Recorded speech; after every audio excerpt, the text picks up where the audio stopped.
এদেশ পুরাণ, এদেশ কোরআন, এদেশ হাদিস বেদের, এই দেশে তাই নেই কোনো ঠাঁই ধর্মের ভেদাভেদের। মোরা একই বৃন্তে দুটি কুসুম, হিন্দু মুসলমান। আমাদের ভারতের এটাই ঐতিহ্য। ধর্মের বেড়াজাল ভেঙে এবার সাম্প্রদায়িক সম্প্রীতির নজির গড়ল মুর্শিদাবাদের ফরাক্কা। মোরসালিম শেখ, অসীম খান ও আমিরুল শেখের হাত ধরে রথে চড়বেন জগন্নাথ দেব। ফরাক্কা ব্লকের বেওয়া ২ নম্বর গ্রাম পঞ্চায়েতের নিশিন্দ্রা ঠাকুরপাড়ায় দীর্ঘ বছর ধরে রথযাত্রা হতো, বসত রথের মেলাও। কিন্তু বছর কয়েক আগে রথ উৎসব বন্ধ হয়ে যায়। তারপর থেকে ছোট করে রথ উৎসব পালিত হয় এলাকায়। চলতি বছরে মোরসালিম শেখকে রথের বরাত দেওয়া হয়।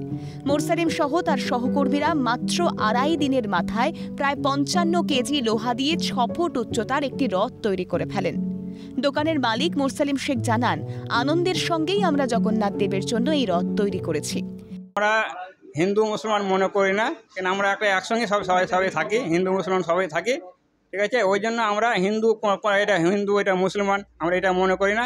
সবারই আমরা একরকম কাজ করি, হিন্দু থাক আর মুসলিম থাক, যাই ধর্ম থাকে না কেন, আমরা সবারই একই রকম কাজ করি। আমরা এই যে রথ কাজ তৈরি করি কিনা, যে কোনো মাল তৈরি করি, রথ তৈরি করি, আমাদের অনেক খুশি লাগে। কিছু মানুষ রাজনৈতিক স্বার্থে এই ঐক্যে ফাটল ধরাতে চায়, তাই সম্প্রীতির বার্তা ছড়িয়ে দেওয়ার জন্যই এই রথ নির্মাণ। এই রথ তৈরি করতে পেরে অত্যন্ত খুশি বলে জানিয়েছেন কারিগর। এই রথের দাম পড়েছে ৫,০০০ টাকা। আপনার মোরসালিম শেখ, আমার মালিকটা এই রোডের অর্ডারটা যখন নেয় তখন আমরা অনেক খুশি হওয়ার মাত্রে আমরা মালিককে বলি কি এই রোডটা আমরা তৈরি করবো কোনোভাবে, সেই আমরা তৈরি করে ফেলেছি। এখন আমরা সব ধর্মেই মিলেমিশে থাকতে পারি। প্রায় আপনার আজ থেকে ২.৫ দিন আগে, আজকে আপনার ডেট হয়ে যাচ্ছে ২৩ তারিখ প্লাস ২১ তারিখে অর্ডারটা ছিল। এ প্রসঙ্গে তনুশ্রী মিশ্র জানান, লোহার রথ তৈরি করতে বিভিন্ন দোকানে ঘুরেছেন, কিন্তু অল্প সময়ে কেউ রথ তৈরি করে দিতে না পারায় মোরসালিম শেখের কাছেই বরাত দেওয়া হয়। পাশাপাশি তিনি এও জানান, আমাদের ভারতের ঐতিহ্য এটাই। প্রথমেই এক দুজনকে বলাও হয়, কিন্তু তারা সেভাবে রাজি হন না।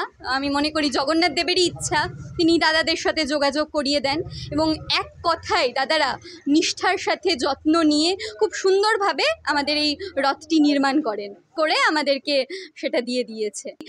৪০-৫০ জন সদস্য রয়েছে তারা, এবং তাদের সকলের পরিবার সেখানে যুক্ত, এবং তারা কাঁধে কাঁধ মিলিয়ে এগিয়ে এসেছে। দেশের বর্তমানে উদ্বেগময় পরিস্থিতিতে মুর্শিদাবাদের এই ছবি সকলের কাছে সম্প্রীতির বার্তা পৌঁছে দিয়েছে। মুর্শিদাবাদের এই ছবিতেই স্পষ্ট হার মেনেছে ধর্মীয় মেরুকরণ। রথের চাকায় গুঁড়িয়ে গেছে সমস্ত ভেদাভেদ। ফরাক্কা থেকে শিবা সরকারের রিপোর্ট, ক্যালকাটা নিউজ।